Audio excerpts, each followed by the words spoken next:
What is happening, everybody, man? Thank you guys tuning in to another episode of One Big Fire Live. We got me and Cuz in the house, episode 59. And man, yeah, it's let's jump in. So we were talking about the article in BAM a couple days ago where they were kind of talking about real estate deals might be a pro athlete sponsorship. And so we were talking about the number one draft pick in the WNBA this past year, plays there in Dallas. And we were just talking about kind of seeking sponsorship deals and being able to leverage her game, her looks, and just the street credibility, overall number one draft pick, to be able to leverage, to be able to get some things that she wants. Looking at her overall contract, and then they were doing the comparisons to live in DFW and given the comparisons of what it costs to live close to where their facility is, which is closer to Fort Worth. They were drawing some comparisons on what it costs to rent a single, a 2-bedroom, or purchase and make a home. She ain't making enough money off her WNBA contract to even live in DFW. And so you start to look at that and, how do you go about creating leverage? So we were just kind of talking through there, the NIL money. I mean, I think what it reports, she made like 1.4 million in NIL money versus what the overall, contract that they have within the league. But you started talking about from a leverage standpoint, because as you're talking to a lot of agents that are looking and navigating and jockeying position within the real estate space right now, you brought up the keyword, you brought up leverage. And I would love for you to kind of, unpack that a little bit, because there's some thoughts that I have that what we did to survive, but where I see a lot of trends moving. Yeah. I mean, there's a couple of things that always come to mind when I think about, what we've experienced and the things that have worked really well for us. And when it was in Lawton, again, the gift we were given of being in Lawton was, optimization. Like, we had to dial it in order for it to be profitable.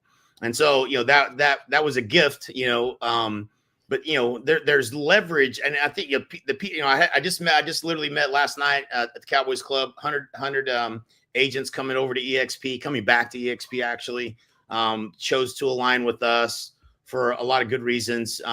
Good humans, right people, like, it's a great fit. And super excited about it. It's going to make a huge splash when they join. A lot more to come after that. It's just a blessing to get in alignment with the right kind of people that understand leverage. Like, they left EXP because they didn't structure things properly to get the amount of leverage that you can get with this model, right? And they're coming back understanding now they get to align with whoever they want, and we're going to structure things correctly to gain the most leverage from the model. And so, it was just like, what a ballsy move to take, I think at the time, 200 agents and leave EXP because you understand leverage that well. Like, that's a really gutsy call, right? But they understood leverage. And, and I'm talking to agents, and there's, some leaders, there's 12 of them here, and, they're all different sized businesses. Some of them have teams, and the challenge everybody gets to at a certain point is you get so busy that, you don't even take a look at the things you're doing that are you're not getting any leverage in the activity. It's not the highest dollar producing activity. And when you understand EXP's model, you understand the power of leverage. When you join with us, you understand the power of, we're going to onboard them. We're going to add all this value. We're going to do all this, that you don't have to do, and you get compensated as well. And so, it's fascinating to me. I think that, most of us don't wake up every day thinking about how are we getting the most leverage to be successful. And, that's, Paige's situation, obviously she's got the leverage of the NIL deal to make the big three, to make a whole lot more money. So I think the article is a little bit misleading in terms of, you can't afford to live in a house, because she had all kinds of leverage there that allows her to be able to buy whatever she wants. So, but yeah, it's I think that's a piece that wake up every day, look at where you can gain the most leverage. meaning the thing that you do pays you for much longer, or for the thing that you do creates results the most often, the most predictably. When you can do those things, that's leverage. And, it's what we focus on to help agents grow their business. But I just feel like it was super inspiring to meet with a group of people that understand it at the highest level, because they were willing to walk away for 6 months to come back and gain more leverage. And that was cool. Yeah, it is really cool. And, I think about it in so many different ways, right? And you look at, as your business accelerates and you gain more momentum, and especially when you can solve for, and I know that's where your focus has been, is helping solve for customer acquisition and being able to understand how to consistently and predictably acquire new opportunities. Once you kind of unlock that and able to really start to set some real goals, because now you have, the engine to be able to grow. I think, what we've always told agents over the years is that once you gain that momentum and you start getting, some market share, the biggest threat is opportunity, because sometimes you don't know what to say yes to and what to say no to. And sometimes when you latch on to say yes until you have to say no, can get you in a little bit of a bind. And so, but as those opportunities come, being able to have a filter to process them, but there's so many opportunities in to create win-win relationships. And so, like, I love to default back to all of, the bites of the apple within the real estate space, that when a transaction happens, how many people get fed. And so when you control customer acquisition and you gain that momentum, now you have leverage to unlock other revenue streams. And I push a lot of these agents that have customer acquisition on point to be like, listen, you're leaving a ton of money on the table. You need to make sure that you are in a good relationship. And it doesn't necessarily mean that they're paying for this or giving you money for this. And I default back to Mac, right? Our pest guy back in Lawton. I remember the day he walked in. He used to slip us envelopes. And he walked in one day and just said, boys, I ain't paying you no more. However, whatever you need, I will be there. And literally for the next 10 years, anytime we call, hey, Mac, man, dude, I got spiders. He's, hey, no worries, bro. I'll be there this afternoon. But that's a win-win relationship. And I think that's where a lot of agents, they get to a certain point, is that you've got to just always be looking, because now you have leverage with these other opportunities. And we were talking before we came on, I've been really bullish and seeing the direction since 2021. I think it slowed up a little bit just because it was, the real estate sales accelerated, but kind of where things were going was more on the acquisition side of things. It's the Kyle Whissel strategy right now, right? It's his path to get to $1 billion is acquisition. He's acquiring opportunities everywhere he's going. And I think we're going to start to see more and more of that as the bigger teams become bigger, because they're aligning to work together to grow faster. More what you're saying, leverage.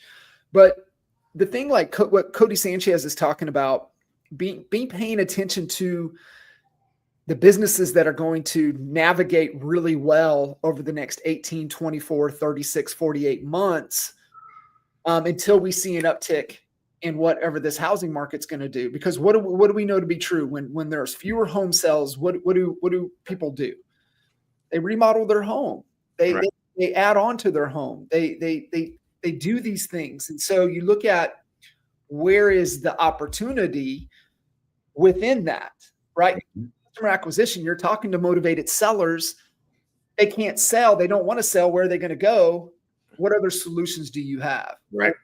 So I think that's just thinking a little bit differently, thinking outside of the box is super important. For sure, man. I mean, you think about, you want to be the agent of choice for the lifetime of home ownership, not for the first real estate transaction. So, like, going back to, old, HOA, the first real estate transaction you do with someone is the equivalent of 3% of the lifetime value of that person, if you make them a raving fan of what you do. there's so much more to, to value you can bring to the table on alignment, or even, all the things you're talking about, spending money and remodeling, all of you should be the conduit to all of that. And there's opportunity in being that. Yeah, there absolutely is. I mean, recreating, calling it whatever you want.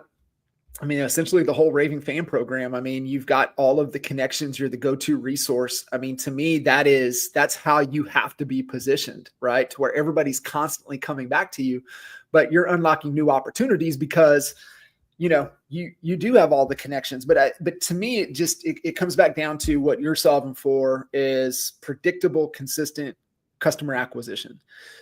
Really being able to have that engine, and I think more importantly, the value you bring, right? What's the value that you absolutely bring? I was listening to something with Ryan Dice the other day, and he's just like, he was talking about goals. He's like, he goes, I laugh, how Ryan is. And he goes, I laugh at these people. They're talking about what their goals are. And I'm like, well, what value do you provide? Answer that question first. What value do you provide? Then you can set goals. You rarely see it as add value. Like that is the game. Yeah. Yeah, dude, you go back to Kyle Whistler, you got me thinking too. It's like part of me cringes when I hear, acquisition, because like there's so many moving parts. But when you look at how inefficient most of these operations are, and you understand, especially with AI. I mean, we had a fascinating conversation about that this morning. Like, I can put 10 agents on leads, and they'll, a certain percentage of them will call them a certain percentage of the time, and then the rest of them will say the right thing a certain percentage of the time. Mm-hmm. And we are literally it's already there. It's like it's already happening. People are already adopting it.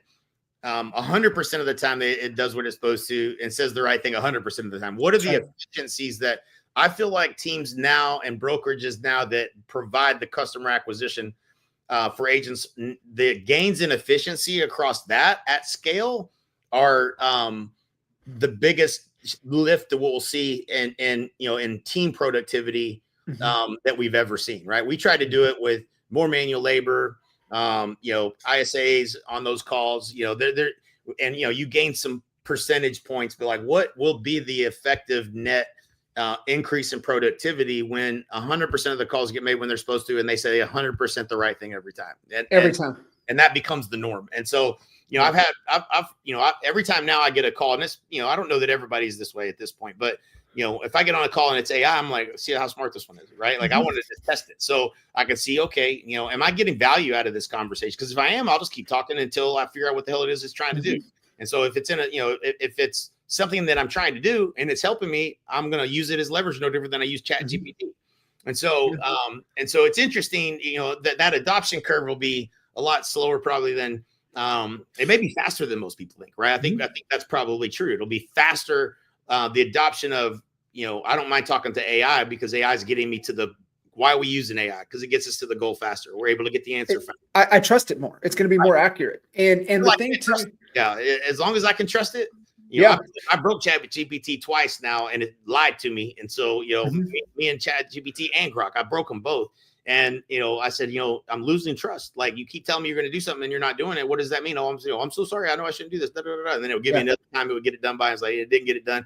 And it doesn't know how to not say it can do what it can't do, but it couldn't do what I was asking it to do, but it kept thinking it could. And it was interesting. But, so like, I lost a little bit of trust because the task I was having to do, which was suggested by both ChatGPT and Grok, is like, take a photo of all of your slabs of all my cards, right? I was just trying to get it in a database. And I was like, I can take pictures of all this and you'll take that photo and you'll extrapolate all that data and throw it into a spreadsheet for me. Yeah, well, I'll do that. I can have it done by this time, and then it just couldn't do it. It couldn't read the slabs for whatever reason. And anyway, so, the trust is important. And I think, sooner than later, it's going to be always giving you the right answer, always giving you what you want. And the AI conversation is almost as valuable or more valuable and more trusted than even a human. Right. You know what's crazy too? I don't mind it anymore because I know it's going to get me there faster and connect it faster than with the human. However, what I'm starting to experience though, once I can get through the AI and it does get you to a human, it's getting you to a rock star. Right. So it's starting to replace all the entry level Right. folks, like you said, they might be hungover, they might be battling, they might have just, kicked the dog on the way to work. They might, they're just in a bad mood, and you're dealing with the emotional fluctuation. The consistency, you're not going to know what you're going to get. So like, I literally don't mind it as long as it's getting me where it is, but it's getting better and it's getting better. And so I think we're definitely going to see that consistency because, I was sitting in here and listening to Derb's team was on, they're a part of Place. So they were in listening and they're kind of going through, and they know, the data is the data. It's there. They know when you have X number of market reports, it equals X number of listings. You have X number of home search, it equals X number of clients. Yet the data's there, but yet the agents still won't make the phone calls. Mm-hmm. They just still and listen, they know they have the best of intent. They just won't do it. Why? That's the definition of insanity. So why are you going to keep pushing on them? Why? AI is going to just make that just seamless. It's going to happen every time. It's going to be consistent. And at the end of the day, the consumer, you're following up with me, speed of response. What is the average speed to lead these days? Days? It's wild.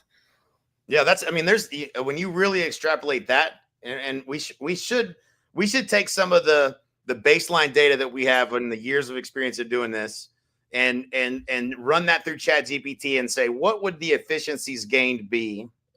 And see what it gives us back, because, and again, I think the piece that's super important is that, it's like when I want an expert at the end of that conversation. When I get to a human, it better be the best human, possible. Not that's the right. New one that, that wouldn't make the calls, and I'm doing it on behalf of those people. Those people are going to be out of the business.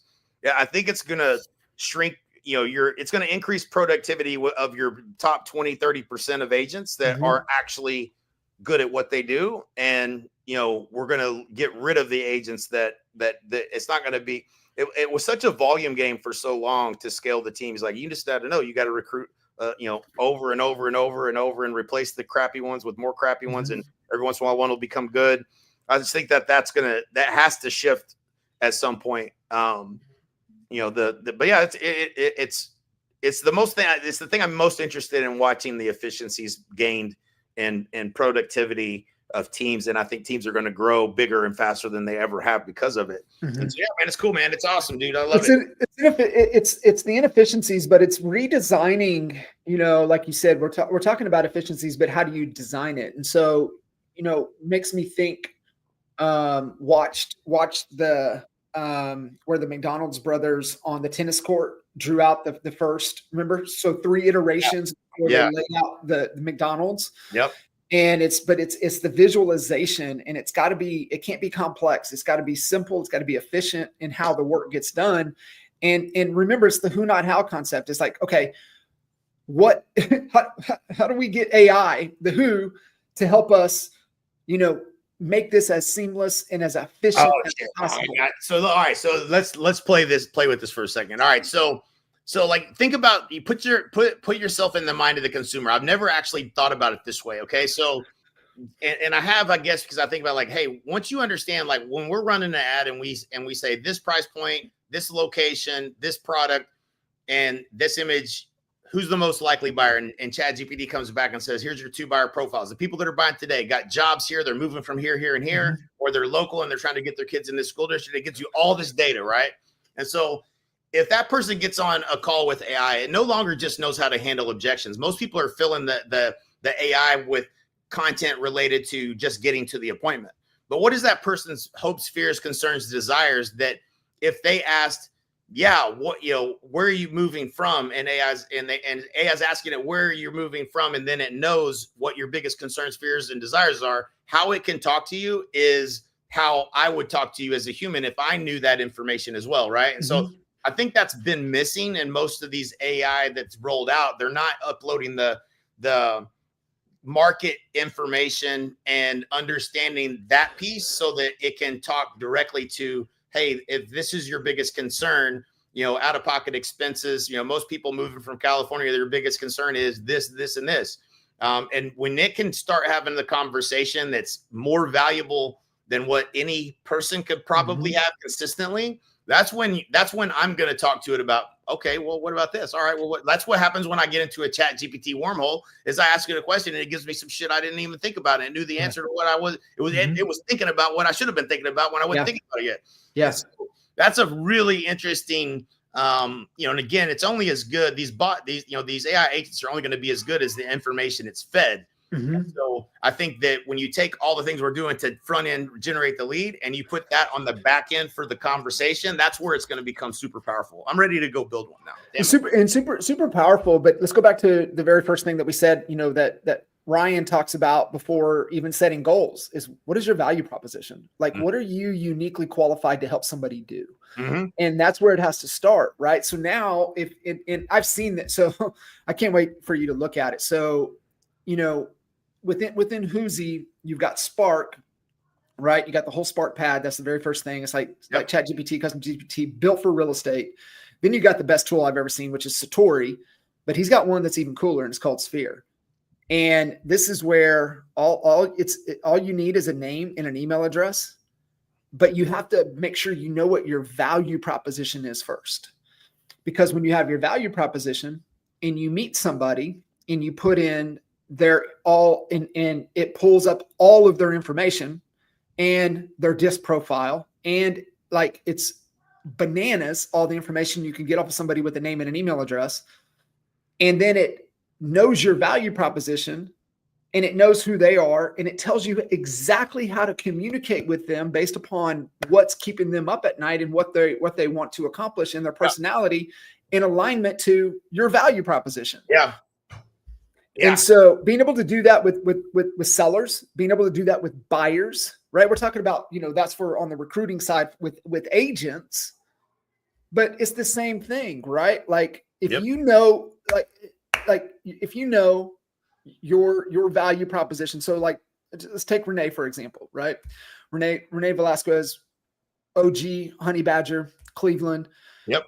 Her niche is that last transition, right? Of just because of what she's had to go through with her parents over the last 2 years. Like she just understands the emotional that happens in that last move. And you've got a home that has a couple possible outcomes, right? Who's going to get the home? You've got parents that, or you got kids that love their parents. You got kids that want nothing to do with their parents. Then they don't even have any kids. The house just ends up with distant niece or nephew or cousin. And so you got all these different, but just think about from an AI perspective to be able to help navigate, because that's your value proposition of how you can help them in the best scenario. You talk about speed and just efficiencies. And I just think through, bro, the months on the whiteboard of how we would work through these scenarios, months we would spend with stuff on the whiteboard, working through growth engines, working through value propositions, working through efficiencies, now done in just a matter of moments. It's wild. Yeah, dude. It's wild. Super wild. Fun times. Speaking of fun times, we've got an epic event coming up. We're about 7 weeks out as we will be back in the land for Agent to CEO, CLE. I think we're a little over halfway. Tickets sold. And I think VIP is pretty dang close to being sold out. So we'll get a solid update on that. But if you guys are looking for the premier event to really, accelerate and grow your business, the whole evolution, it is Agent to CEO. We've got a heck of a cause with Rock the Spectrum as well. Go to honeybadgernation.com, check out all of the details there for Agent to CEO. I know we've got rock star lineup, Miss Tina Call, Mr. Blake Sloan, Veronica Figueroa, Albie, yourself, me, and a host of others. So I'm really looking forward to getting back into the land for that event. Events are more important now than they ever been, because the amount of things that happen between one event that you went to 6 months ago to the next 6 months is fascinating. Yeah, it's going fast for sure. Cuz, appreciate it as always. And, you guys out there, if you need anything, hit us up. And make sure you guys check out honeybadgernation.com. Check out Agent to CEO. And we'll see you guys on the next episode. Peace. See you.